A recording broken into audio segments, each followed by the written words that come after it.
All right, all right, all right. I think that we are live and we're super excited today. I'm Ashley Tison, your OZ Sherpa, and I am going to bring on stage now Sean Tannenbaum from Shaka Law. What does APC even mean?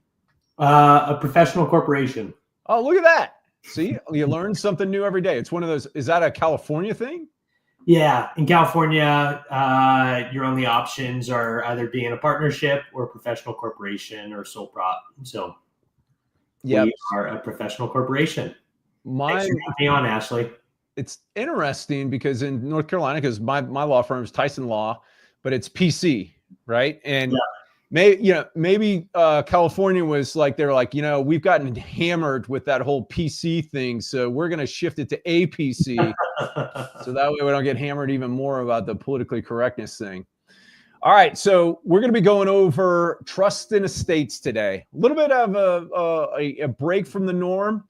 It's like Will Smith's Summertime song, a little bit of a break from the norm, because all that dance has got to be a little bit out of control. I'm going to start rapping here, Sean. So inside of this, though, trusted estates is it's huge in respect to generational wealth transfer, generational planning, and just being intentional in life. I've got numerous friends and folks that I've helped out over the course of time. Unfortunately, I had a friend whose wife got killed in a car accident 2 years ago, and she was young, and so hadn't gotten around to actually signing up her will. And so we're having to navigate through the issues associated with that now. They had young kids at the time, but now one of those kids is on the verge of turning 18, and there's actually a substantial settlement from the accident that she was involved with that he's going to step into, absent some other kind of thing happening. So this is really important that everybody do this, right? That you do basic blocking and tackling. And we're not going to, we could talk about kind of the basics that you need relative to like a will and a healthcare power of attorney and a durable power of attorney and stuff like that. But we're going to assume that you have that. So for anybody that's in here that is part of my Ascent program. So my Ascent group is our weekly mastermind where we talk all things opportunity zone, but we've transitioned into doing other things that are outside of that, like this, right? Where we're talking about generally needed life things that people need to be paying attention to. And so I uploaded a complete will package set of form documents. And once again, those are North Carolina specific. So if you're going to sign them up, you need to make sure that you get your lawyer in your state to do that. Once again, this is not legal advice. We are just generally talking through, and I'm going to give my standard disclaimer, as I'm sure that Sean will appreciate as well, that this is not specific legal advice.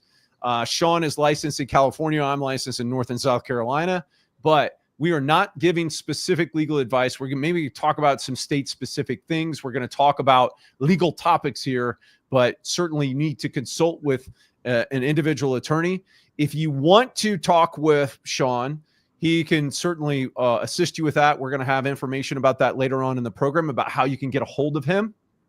But ultimately, and we'll walk through this as well, Sean, about how you deal with clients that are in other states, outside of California, which you can assist with. But just once again, make sure that before you sign anything or do anything like that, that you have counsel in your state, and whether that's Sean or whether that's somebody else. We want to make sure that you're adequately represented. So Sean, why don't you give us some background about who you are, where you're from, like your legal background, that kind of thing. Yeah, absolutely. And again, Ashley, thank you so much for having me on the call today. Really excited about this. As Ashley said, Sean Tannenbaum, I'm the owner and founder of Shaka Law APC. We are an advanced estate planning and real estate boutique based out of Southern California. We really pride ourselves on being a remote service firm. So we do all consultations via Zoom or telephonically. And when it comes to signing documents, we hire a mobile notary to deliver documents to your front door so that the entire process from start to finish is super convenient and works for your lifestyle, not for the lifestyle of your attorney. So they don't need to go to, they're not going to have to take a trip out to Beverly Hills. Nope. We hate traffic on the 405 down here. So we try to keep people off the 405 as much as possible. It's amazing how many movie lines are about that. I hate the 405. No. For those in North and South Carolina or around the rest of the country, I was in the Air Force prior to, as you know, Ashley, before going to law school at Harvard. And oh my God, I grew up in Southern California. I thought traffic was like this everywhere in the world. I went to Texas. I went to Florida. I was out in Washington for survival training. I'm like, this is amazing. Why does anyone live in California? And then winter came, and I realized. And then you're like, now I remember. I realized why I needed to move back to California after Boston winter. That's right. So, like I said, my background: born and raised in Southern California. Went to undergrad at UC Irvine. Joined the Air Force. Flew in the Air Force for several years. Based out of Riverside, California, and then went to law school at Harvard. And immediately found myself in the world of estate planning and transactional law, working for high net worth individuals, specifically entrepreneurs, family business owners. And I've stayed in that niche for all of my career. Awesome. So I want to encourage everybody to that if you're participating live, that we encourage interaction in the chat, whether it's specific questions or whether you just want to heckle me or Sean. I was giving him, while we were in the green room, I was giving him a mess about that. He looks exactly like Spicoli from Fast Times at Ridgemont High. So if you've got any good Spicoli lines, drop them in the chat. I'd love to pull them up on the screen here. Also, I popped up a banner. We've got a specific landing page where you can go to get more information. Effectively, I'm just going to tell you this right now. It's a landing page with where you fill out your information, and then Sean will get back in contact with you. So fill out your information at that landing page at ozpros.com/estate, and we can make sure to get you in touch with Sean. So awesome background. I mean, I worked with you, and I think we shared a client. I think we had a common client, and you pulled me in to do the opportunity zone piece when you were with the bigger firm that you were at, and then you left. And I love your story that you went over and took advantage of kind of being young and single and no kids and lived in Portugal. Dude, tell us, you got to give us a little plug on Portugal real fast before we jump into crazy trust and estate planning. Yeah, absolutely. So what was your favorite part of Portugal? Yeah, like most poignant memory / like what would you say? Man.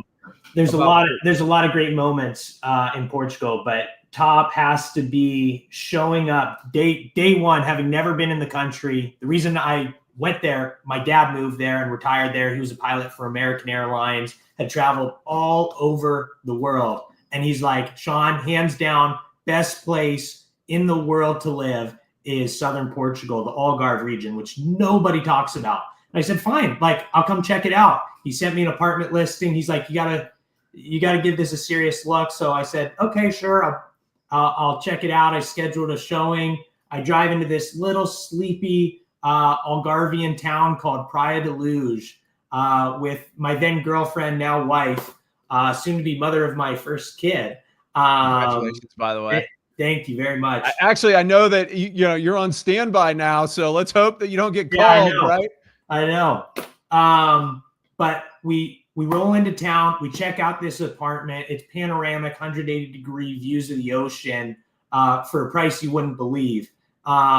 And then we go down a block from the house is this medieval fortress on the cliffs of Praia de Luz. And we're sitting drinking a bottle of white wine and just soaking it up like, could this really be our lifestyle? Isn't that crazy? And long story short, we put an offer in on the place. We got it. We spend a few months out of the year there every year, hoping to continue doing that with the kid. And then when we're not in Portugal, we're back at home, renting our place out on Airbnb. So if you're looking for somewhere to go in Portugal, you can also contact me, and I'd be happy to share my recommendations both for the Algarve region, which is really coastal, family friendly, relaxing.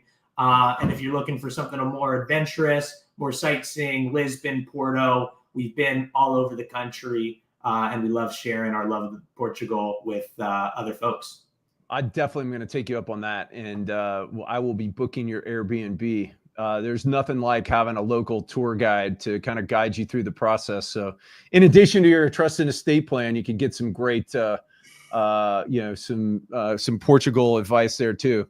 All right. So all I need are some tasty waves, a cool buzz, and I'm fine. Let's see how you got it. Right. Let's go with this one now. Oh, I love it. I don't remember him saying that. I thought that was Ferris Bueller. Maybe Spicoli said it first, and then Ferris Bueller said it again in Ferris Bueller's Day Off. But man, awesome stuff. Well, yeah. Jake, I'm loving Jake's comment. That sums it all up right there. That's exactly right.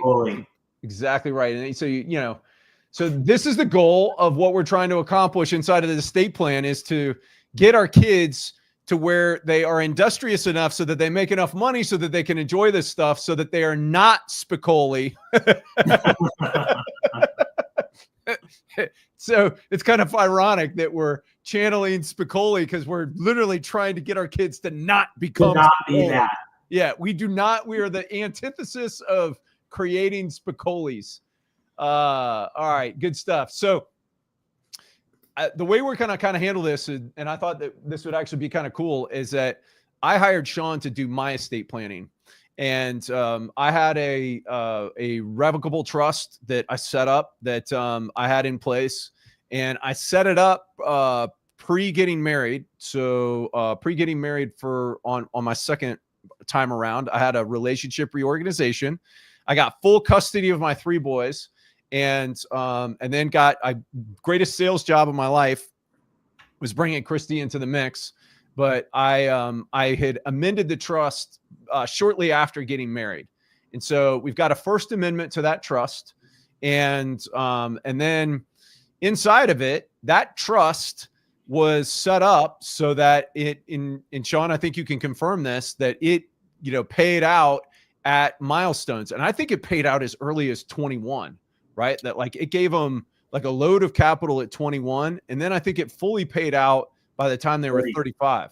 Yeah. It was 30. Yeah. Yeah. It might've been 30. And so, and that was, so that was 12 years ago that I put this into place, and I just kind of did the standard thing, right? I was like, I went to a buddy of mine who was an estate planning lawyer, and I was like, hey, all right, what do you think is good? And so they walked me through this, and I'm, so as I've gotten into this, I've seen that completely unwind kids and their relationship with money, right? After, so let's be honest, right? If you are a kid and your parent dies before you're 21, it's a really traumatic event. My mom died when I was 31, and it sucked. It sucked bad, and I had to work through that in a big way. And so if you are inside of that age dynamic, then navigating through that on top of getting a big load of cash is a cocktail for disaster. And so what I wanted to do was to revise my estate plan so that way it would not do that, and that it focused on more of a meritocracy based type arrangement. And so had the conversation with Sean, and I was like, hey, I'm going to send you my stuff, send him the existing trust and estate. And he's like, listen, man, he's like, as we're kind of looking and as we're working on doing more sophisticated potential asset protection stuff, let's get you squared away right now, because this is not what you want. And so let's do a fix right now as we get in the kind of the bigger picture things that you want to have happen. And so, because we talked about beat its, we talked about idiots, we talked about these kind of complex asset protection, irrevocable trusts that would work with opportunity zones. But for my situation, because I'm under the lifetime exemption amount, it's like, all right, I don't necessarily know that it makes sense to complicate things with that, because I just don't think that we're going to get the value out of it. Well, actually, Sean, I will give you credit that you kind of talked me out of that, because I was going on there. I was like, hey, listen, let's do an idiot. And you told me, hey, listen, the problem with that is that it's going to. Well, it's going to be, I mean, the biggest thing was it was irrevocable. There you go. And was the juice worth the squeeze? I mean, you're going to have an independent trustee we were looking at, and that was going to come with a monthly cost during your lifetime. And so there were just a whole bunch of things. And we just decided, given the lack of inflexibility and the additional cost of going an irrevocable trust route, given your estate size, the juice just wasn't worth the squeeze. All right. So you ended up revising it, and we did a second amendment. And I'm going to share my screen, and I'm hoping that people can read this. And Ashley, maybe before we dive into this, if you want to come off of that real quick so that the audience isn't distracted, I do want to say what we're going to dive into is definitely is not estate planning 100 or 101. This is the advanced estate planning topics and some very nuanced, sophisticated things. And what I don't want to happen, I know, Ashley, you preface with, we're assuming everybody on this webinar, everyone who's receiving this information, they already have a revocable living trust in place. They've already got their pour over will, advanced healthcare directive, financial power of attorney. If you do not have those things, do not be daunted by the complexity of today's call, and do not delay getting that done. I'm a big proponent of good is the enemy of great, but I'm even a bigger proponent of perfect is the enemy of good enough. And exactly right. Absolutely imperative that if you do not have your estate plan set up today, especially if you've got dependents who are financially reliant upon you, that you get that in place so that they avoid the headache and catastrophe that is probate. It's extremely bad in California, but it's not a fun process to go through regardless of what state you are in. It is better outside of California in some states. Actually, I believe the Carolinas are a little bit more friendly and a little bit more expeditious than we are here in California. It's 16 to 18 months, and you're talking tens, if not hundreds of thousands of dollars of probate fees when it's all said and done. So I just want that little plug and disclaimer that if you have not set up these documents yet, we're getting into some more advanced things that frankly usually are amendments to people's estate plan. After they've had some time, they've gotten the basics in line, and they've had years, maybe even decades to really process what are my values, what are some really nuanced things that I want to incorporate so that my vision for my family and my family's future can be captured and actually fertilized and nurtured through the terms of my estate plan. So that's just a little disclaimer that don't let part two prevent you from getting part one done right away. Yeah, I think that's crucial, right? Is that if you do not have a will with a pour over trust and a healthcare power of attorney and a durable power of attorney, do not pass go, do not collect $200. Go get that done right now. Yes. Call, if you don't have a local attorney who can do it, call Sean. He'll knock it out for you, make it happen. But that is like blocking and tackling basics. It's funny is that like I actually ordered a knockbox as well. And that's going to be another one that we go through, and is going to be another value add that we have inside of Ascent 2.0 is I'm going through to pull the relevant stuff. I've actually got a questionnaire, an estate planning questionnaire that people can fill out. And it's got all of these great questions. And it's basically like an online version of a knockbox. And so, but I wanted to go through the physical process of actually going and putting my hands on birth certificates, of social security cards, all that kind of stuff, putting them into a location, and then having that to where there's clear instructions for my next of kin. That's what NOC stands for, about where to find that stuff. And so that's kind of the other element of this, right? So we're going to go into the weeds about value-based estate planning and how you don't muck up your kids for giving them too much money. But we're going to, these are also blocking and tackling basics that you need to be focused on, because when somebody dies, there's this a massive vacuum, right, of like information and knowledge about where stuff is. And it takes an inordinate amount of time and energy to try and find that stuff, whether that's passwords, whether that's keys, whether that's checkbooks, whether it's whatever, right? And so to the extent that you can solve that, you take the burden down enormously on your next of kin.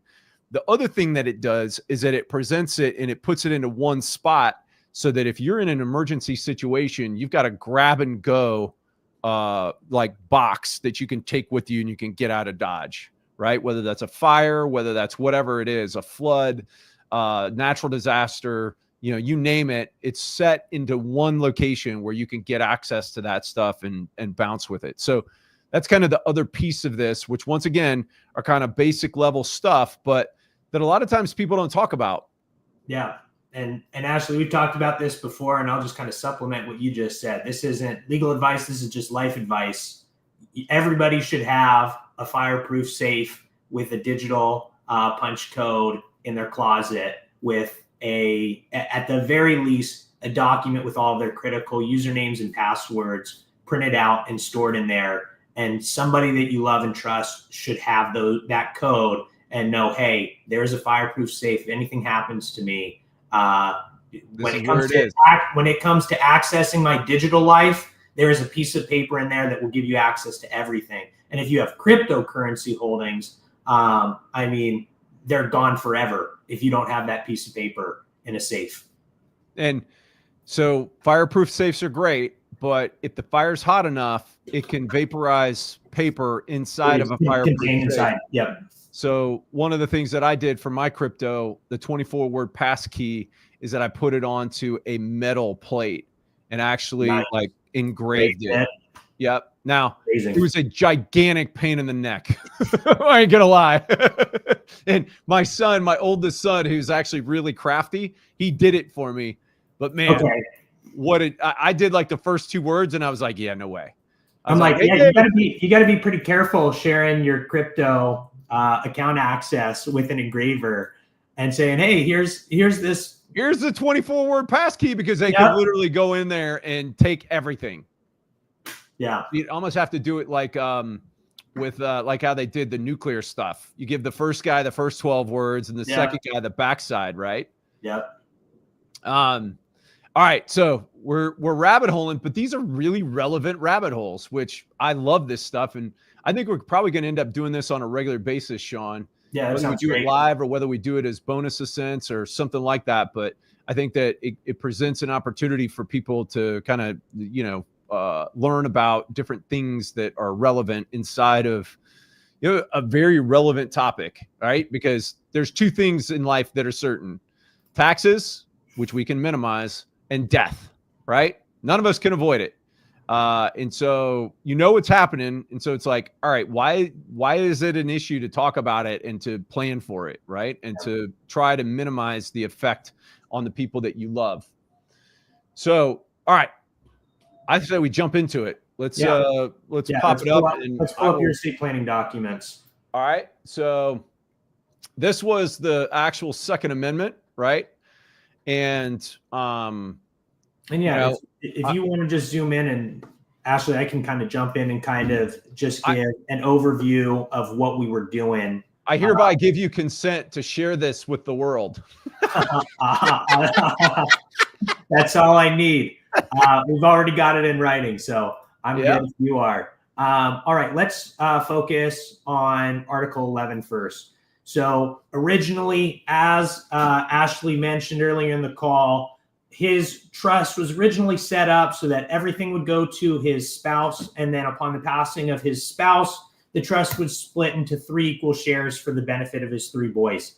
And each boy would get a lump sum distribution. I can't remember the exact cash amount, Ashley, but they were getting a lump sum at 21, and then everything else was distributed when they turned 30. Ashley said, I don't want to ruin my boys by giving them a large lump sum of money. I really want to make sure that these assets are used in a way that is going to encourage them to both foster their own individual gifts and talents and actually steward these funds for future generations, so we can kind of have this snowball effect of education and discipline and stewardship around these assets. And so the first change we made in this article 11 was we converted it from a trust that split into 3 shares for each boy into a pot trust that is just really a bank for the entire family, without any, okay, I've allocated a third of the assets to this kid, a third to this kid. It's all of the assets are there, and the trustee is going to have super broad discretion in determining when and who to allocate funds to and for what purposes. So that was the big change, and we kept it super open-ended. As for those who kind of pause the video and read this Article 11, it grants extremely broad discretion to the trustee to really distribute for any purpose whatsoever. And you might go, well, that seems a little risky to just give a blank check to the trustee and he can just give money to whatever kid on whatever terms they want. And so, Ashley, maybe you want to pull up that trustee guidance letter now, which is really the heart and soul of the estate plan, and provides supplemental guidance to the trustee on what you actually want them doing with the funds. And then we'll come back to the trust protector piece, right? Yep. Okay. Yep. So the trustee guidance letter is where the legally governing terms of the trust we keep very broad. We say you have full discretion. We cabin that discretion with the trustee guidance letter and say, hey, these are kind of the principles. So Ashley, if you'll just focus on that paragraph 1 first, that's stewardship over entitlement. So for a trustee guidance letter for a trust like this, the first thing you're wanting to do is give kind of a philosophical statement of, this is what I want you to be thinking about. This is what I'm trying to accomplish. And for Ashley, he was very clear. Everything is a gift from God. All the money in this trust, all of the gifts and talents my kids have are all a gift to God and should therefore be given back to God. And so I really don't want these assets being used to augment the standard of living for my kids. I want it to be used to encourage them to be good stewards of their own talents, as well as the stewards of the funds in this trust, so it can benefit future generations and not just them. So that's what we've got in kind of that philosophical statement in paragraph 1. Paragraph 2 is saying, hey, trustee, that's a big, broad objective and is going to require you to exercise discretion regularly. I can't spell out and give you super prescriptive rules for this is how you accomplish that goal. I'm really asking you to step into my shoes and do the work that I was doing during my life in taking care of my children and eventually my grandchildren, and maybe even generations beyond. After that, that's where we do get into some prescriptive guidance. So Ashley, if you could come down to paragraph 3, priority for healthcare. Yep. Generally, my clients, and Ashley, you are no exception, absolutely want, if a child or grandchild or other descendant is unable to obtain necessary health care, they want distributions from the trust. So usually that's the very first priority, is if there is a healthcare event and the beneficiary does not have the means to pay for their own health care, whether it's a surgery or God forbid chemo or something like that, use trust funds so that they have access to that health care. Next up, and this is where it starts to get a little bit more nuanced to the client, Ashley was very clear. After healthcare is taken care of, I want there to be educational and mentorship opportunities that are supplemental to the formal schooling that we get both in high school, college, and beyond. And there were 4 primary pillars that Ashley identified. You wanted to make sure that the kids were continuing to be educated and growing in the area of their Christian faith, their sense of charity, stewardship, and service, financial literacy, and entrepreneurship. And so those were the 4 primary pillars. And this is kind of a minimum viable product at this point. Ashley and I have talked about, he's got a real vision of what this educational program is going to look like at different ages and for different kids, depending on what their interests are and where they show extraordinary promise. He really wants to build out a Bible of this is what it's going to look like but he hasn't gotten there yet. And so this is the minimum viable product that says, hey, if I don't get around to it, trustee, I'm really entrusting you to put in the time and effort to start building that Bible and developing the curriculum for my kids and future descendants in my steed, and use trust funds to compensate yourself for the work involved in doing that. Now, right. Anything you want to say there, Ashley, before we move into the family bank piece?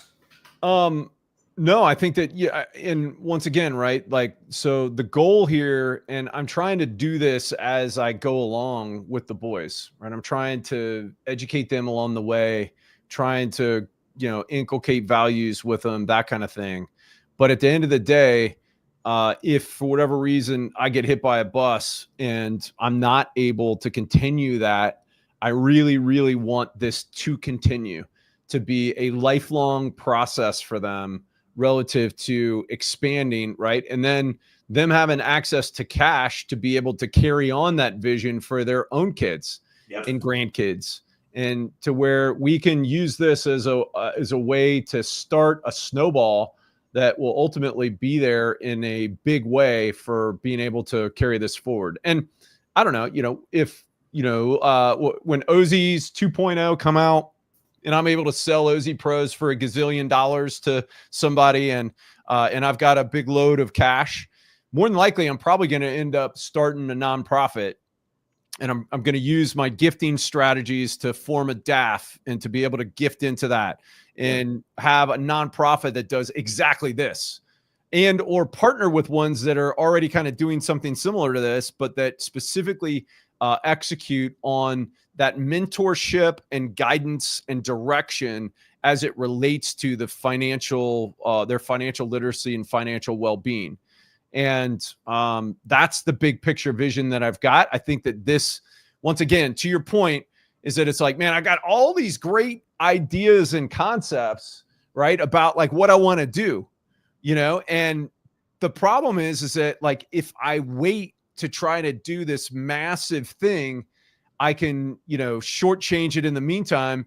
And, my alarm clock gets rung, right? So a friend of ours, that's what he talks about, is heaven's got, this wall of alarm clocks. Everybody's got their own clock. And when it's your time, dude, it doesn't matter what you're doing. You're done. You're out. Yeah. Right. And so my ticket could get punched before I accomplish that. And then it's all for naught, right? It's like, okay, I had this grand vision or whatever, but I did not execute on getting there in the meantime. And so that's where the rubber hits the road. And that's usually invariably where I get called in. You get probably called in where you're like, hey, listen, this didn't happen, and now we're having to deal with this. Yep. So that's what we wanted to try to get around, and to have, once again, to your point, minimally viable product. Let's fill it with a stopgap right now, and then let's go from there about creating kind of the bigger picture of this. And it's funny is that like everybody that's inside of my Ascent group, right, they're going to be along for the ride of the development of this, right, and get the benefit of it too. And so I'm excited about continuing to do that. But in the meantime, it's not done right now. So we had to come up with something in the meantime. And yeah.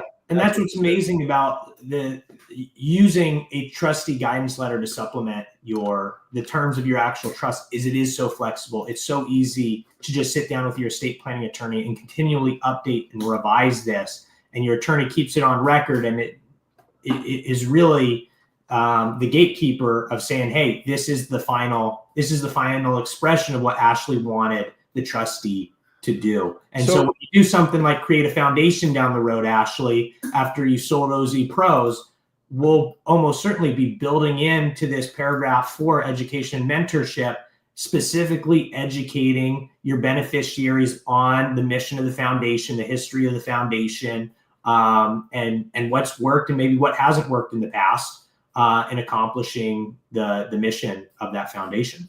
Yeah.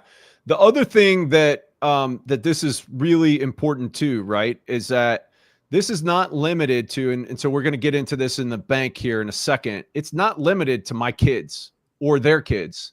It is, it's basically anybody that's of kin to me can apply for this. And that was really important to me, so I've got nieces and nephews that are really important to me. And I want to make sure that they have the ability to be able to participate in this as well, particularly as they are advancing the cause, which I know that there are two of them that are specifically, I think going to more so than my kids at this point, right? And so I want them to have the ability to be able to tap this as well. And we specifically structured that around this. So I do have a question, and I want to switch to this one right here. Is that, I've gone through the process of drafting the Tison family constitution, right? And so it's got, and it's funny is that this was I think that I structured this, and I used GPT to generate the draft of it. So have you already had some presentations on family constitutions and kind of the function they serve already? Very light. So let's hit it. Let's hit it right now. Yeah. Yeah. Do you want to give an overview, or do you want me to give a little overview of the family constitution and the history behind it and what function it serves? So I look at it just like the founders of the country, right? That sets out what what our family's about. And my wife and I actually just went through this process with a buddy of mine. He runs the Rockefeller family office here in Charlotte, and we did a chronology. It's called chronology. So that way it's basically unpacking what your core values are with your spouse. And we're going to do that as a family, as a means to be able to start conversations with them about how we really dial in on what these core values are that each person, and that we get weigh in and we get buy-in from the family, and that they come to the table to talk about that. And then we set that out in the family constitution, right? One of the other things that I specifically put in is that, similar to how the Constitution has a Bill of Rights, I didn't think that the Constitution was an appropriate place to do this. And so we attached this Bill of Wisdom to it, to where, that's kind of additional guidance and guidelines for the trustees to take into consideration, but particularly to then have set up for the family to be inculcating those values, and to be kind of a baseline and guidance for posterity purposes of passing down money lessons, and even more important than money lessons, like life lessons. So this has a family council, right? And what's funny is that, this goes into kind of a bigger picture thing too, that I'm developing as a personal board of directors that actually will advise the family council relative to specific decisions and that kind of thing with respect to the two major family decisions. What's interesting too is that this also sets the stage for being able to write off all your family get-togethers, because you're getting together as part of the family limited liability company that is part of your aggregate tax mitigation strategy. And I'll give an example of the Bill of Wisdom, right? And these are just like fundamental principles that I really want, right? That it's like, as stuff pops up that I really want to make sure get, delivered to my kids, right? That these are the things that I think are really important for them, right?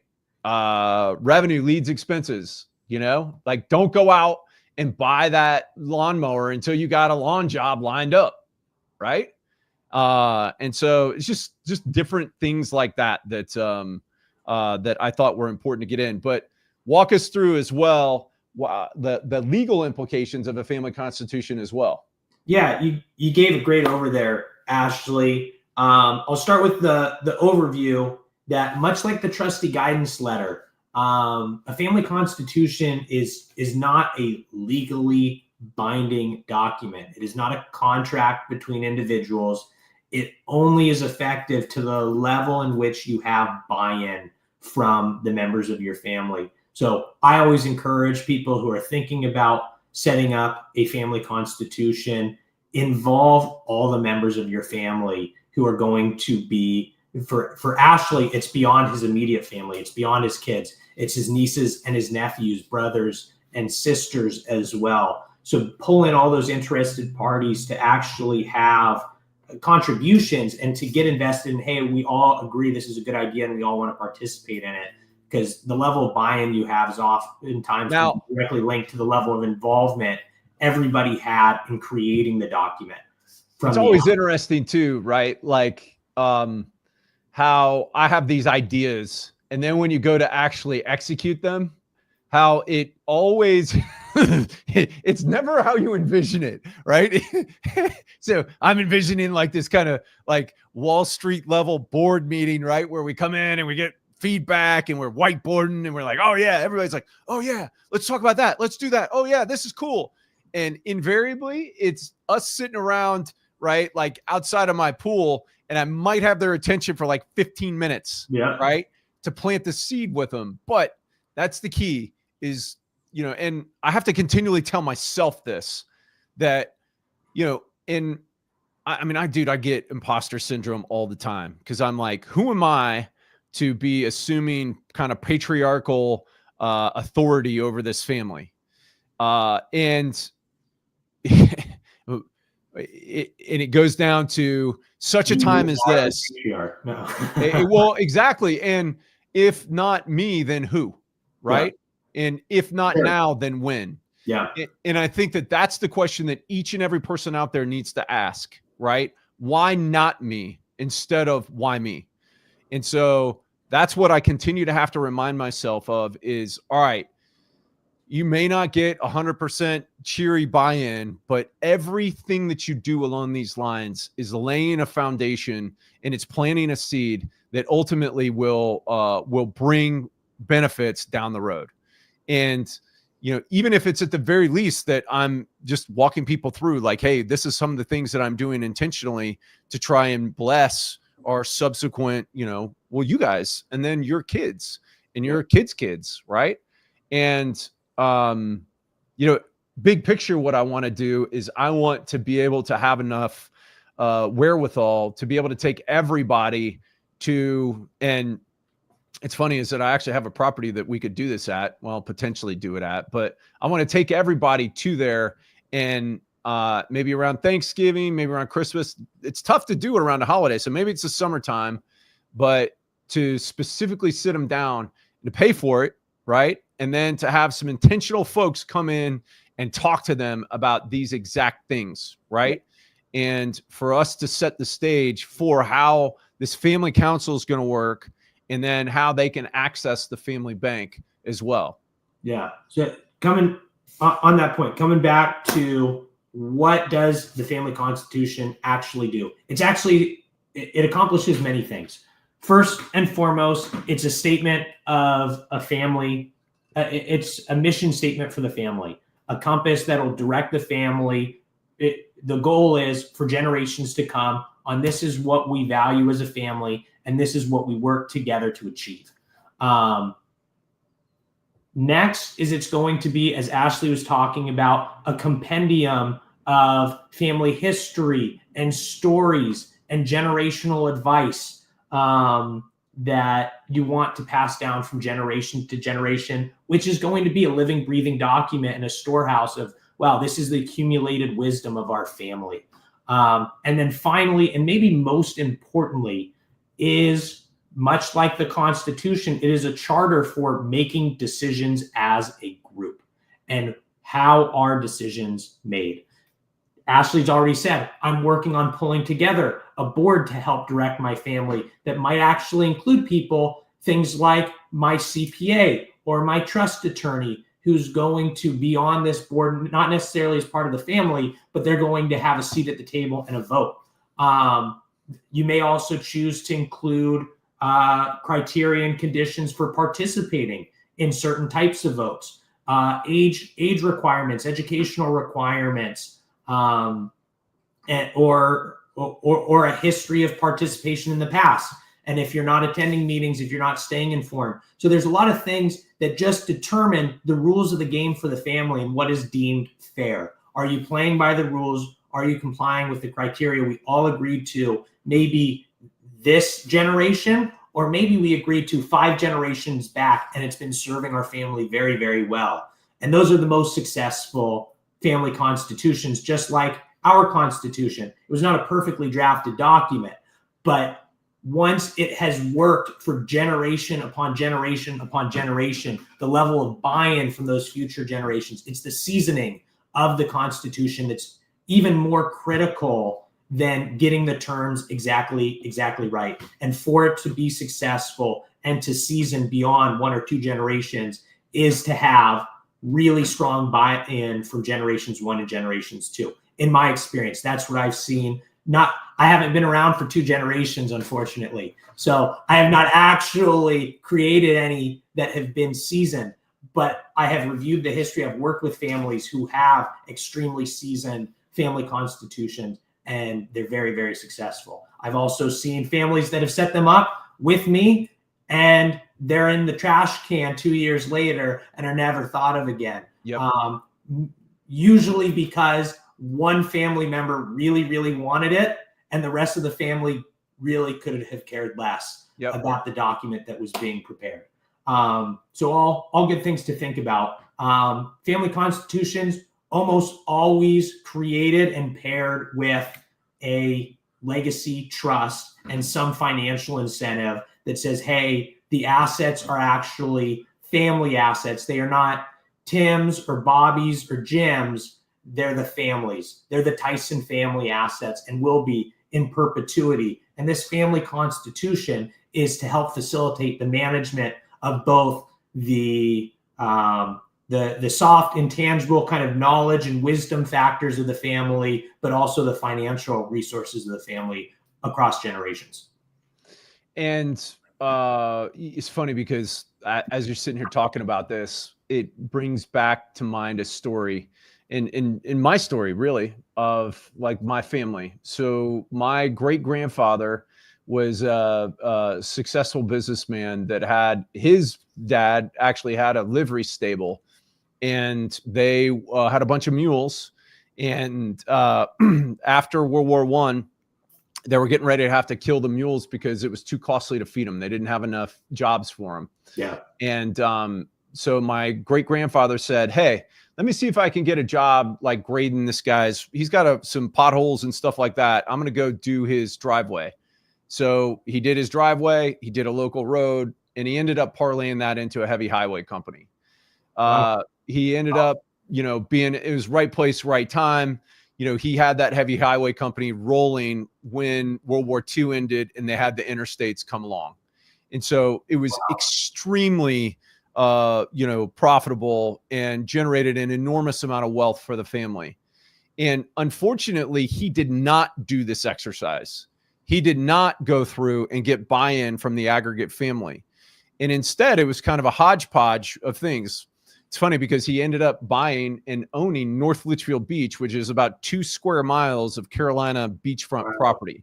Yeah. And if they had done that piece of property may ended up staying in the family.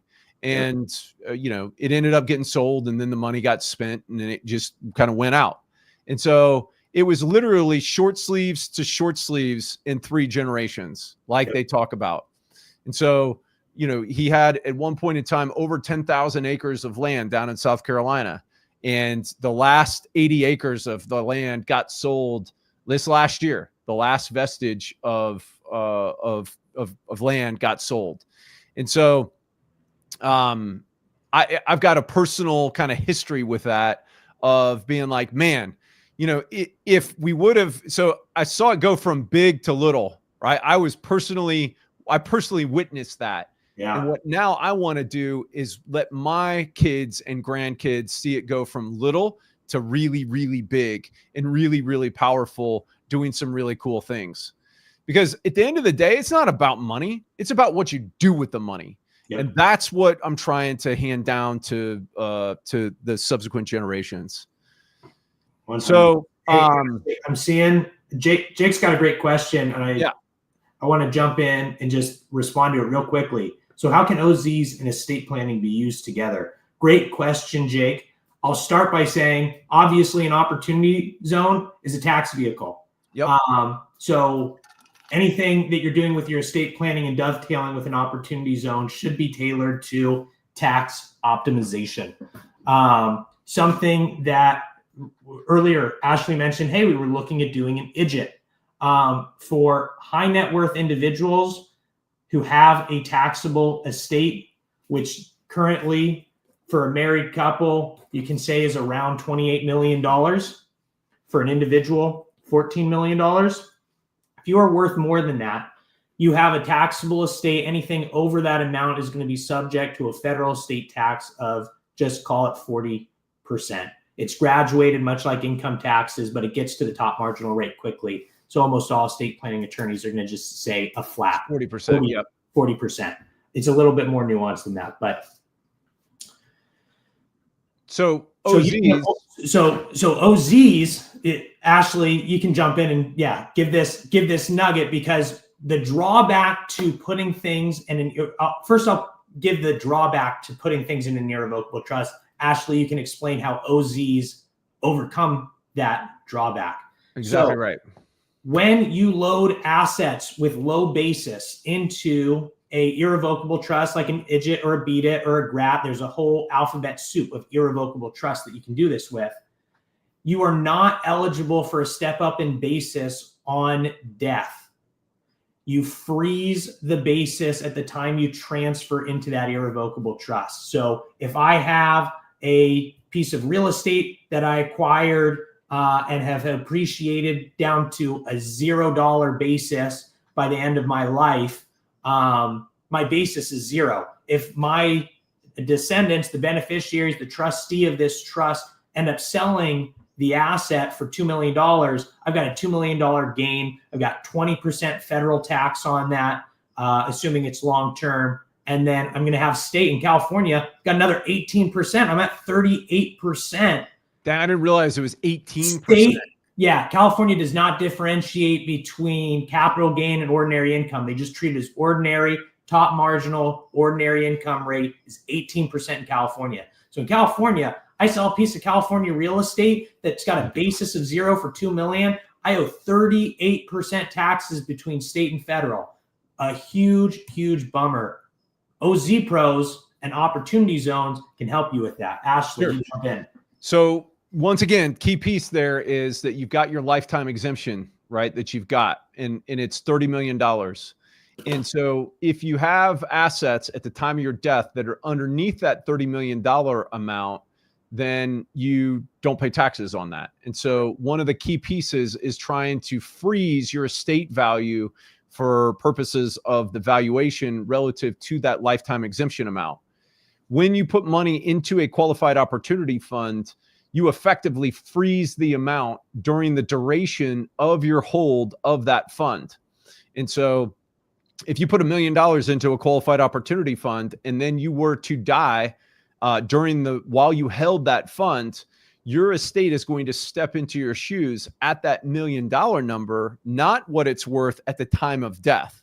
So your $1 million could go in and you could ultimately hold it for 12 years. And when you die, then the only amount that's going against your lifetime exemption amount is the $1 million, not the $12 million that it's worth, 12 years down the road, assuming that it grew, at some rate. So the other key piece is that in addition to it freezing the value, when your estate goes to sell it now, whether that's a trust or whether that's just your estate, they are going to step into your shoes. And if you've held it for 10 years, they're not going to pay any taxes because they're going to get that step up in basis to fair market value. And so OZs become a really powerful tool in the context of aggregate estate planning, particularly if you are, and what's interesting is that if you're not at $30 million now, you still need to be paying attention to this, because if you're at around $10 million and you're in your middle age, realistically, before you die, you could be in excess of that lifetime exemption amount, because your value is going to ultimately grow, right? So Jake says, thanks. That's a powerful combo. Yeah, super powerful. Like Ashley said, you get a step up in basis under IRC 1014. You are ineligible for that 1014 step up if you are in an irrevocable trust. But as Ashley was saying, if your estate through something like an IDIT or Beat It holds the Opportunity Zone Fund, when it sells, it steps into your shoes and you get a step up different step up under a different provision. And Ashley, you know the code provisions for OZs, I know. 1400Z. Okay, you get a step up under 1400Z. All right, so going back to like that, and this kind of goes back to the interplay, and I know we're almost at the top of the hour. Yeah. I want to keep this right at around an hour, and I think we're at like 55 minutes now. We've been promising to talk about the bank, so I think we should definitely. Yeah, let's hit that. But I also want to talk about how we incorporate this family constitution. Should we just append it to the trustee direction letter? Yeah, generally what I'll do when there's a strong family constitution is I'll make reference to it in the trustee guidance letter. Perfect. And incorporate it by reference. Awesome. And so then what that allows you to do as well is to add things into it, right? As you, especially as you're going to want that bill of wisdom, you're going to want to be adding to that on a regular basis, certainly annually. So January 1st of every year, you ought to be adding to your bill of wisdom, and you ought to be writing a letter to your kids and to your wife and your spouse, whether it's your spouse, wife, husband, whatever it is, that about, right, the last year, like all the things that happened during the last year, how much love for you have them, that kind of thing. And then there's two schools of thought on this. I collect them, so I pull them up. So when I go, there's going to be, right? So like I've been doing this for at least 10 years now. There's going to be probably, I don't know, hopefully I die when I'm 90. So there'll be like 80 of these, well, who knows, 40, 50 of these letters that they're going to have beginning from when they were little kids talking about the stuff that happened to them, which I think will be pretty cool. Some people actually give the letters to them from the last year, and then they've got a new letter for them for the current year. Also, add to your bill of wisdom, right? As part of just kind of your annual checkup to be making sure that your stuff is tight. And then, certainly you're going to want to the extent that you have a trustee or a board of trustees or, this board that we're going to talk about, that you're going to want to convene that, and you're going to want to make sure that you update them and that everybody's on the same page. So let's talk about the bank. Yeah. So this is back in Ashley's trustee guidance letter, and to reorient us, we said, hey, prioritize paying for healthcare first for all of my family members, then make sure that they have access to a really strong education and mentorship program up to a certain age, which is kind of left to the discretion of the trustee right now. And then everything else, if we haven't used money for healthcare and these educational mentorship opportunities, I want the rest of the money not to be augmenting people's life, getting somebody a better house or better car. I want it to be a bank available to do two things. One, to make equity-based loans into my descendants' business ventures if they show that they've got a really strong business plan to the trustee. And two, making grants to charitably inclined beneficiaries who have shown a track record of high impact work in certain areas. Anything you want to add there, Ashley? Yeah. So, and we've got to do a little bit of cleanup to this, but I want to clean up. Yeah, I want it to specifically be where it is a loan, and that loan has to get paid back, but then there's an equity kicker, so that way, as the beneficiary does well, it kicks cash back to the trust, and then continues to promulgate the bank. One of the other things that we need to do in here, and I will have language that I can send you on this, is that I'd really like to have the trustee to buy life insurance on all of the beneficiaries. So, and certainly as part of this process, that there would be whole life insurance policies on everyone that they could then use as part of a method to be able to tap some of that cash And so literally they're borrowing from the life insurance policy. They're making payments back to that. And so it's replenishing the policy and replenishing the asset. And then there's also that kind of equity kicker, right, that comes in that will also go to replenish it and continue to make it snowball and to have it grow. Yeah. It looks like we're at the hour mark, Ashley, and I know you wanted to wrap it up right around this time, but I do want to just, before we sign off, thank everyone for their time watching this. Again, I'm Sean Tannenbaum from Shaka Law. As Ashley mentioned, I am licensed in California, but I regularly will team up with co-counsel in other states. So if you need help and you're not a California resident, but you want to work with Shaka Law, please fill out that questionnaire that Ashley has in the banner below, and I'll be in touch with you, and hopefully we can help you out in achieving your family's goals. One final Spicoli note to leave on: if I'm here and you're here, doesn't it make it our time? Dude, you even got the laugh down, man. I didn't have to practice it. It comes with the hair. That's fantastic. Well, Sean, thanks again, man. And I'm super excited about doing this stuff with you. And anybody that's out there, we want to help you guys to, to further your goals and to really further your impact and purpose. That's what this place is all about. That's what we're all about, doing well by doing good. And so reach out to us, go to ozpros.com/estate, and we'll try to help you to do that within your estate plan. Cheers. Amazing. Bye.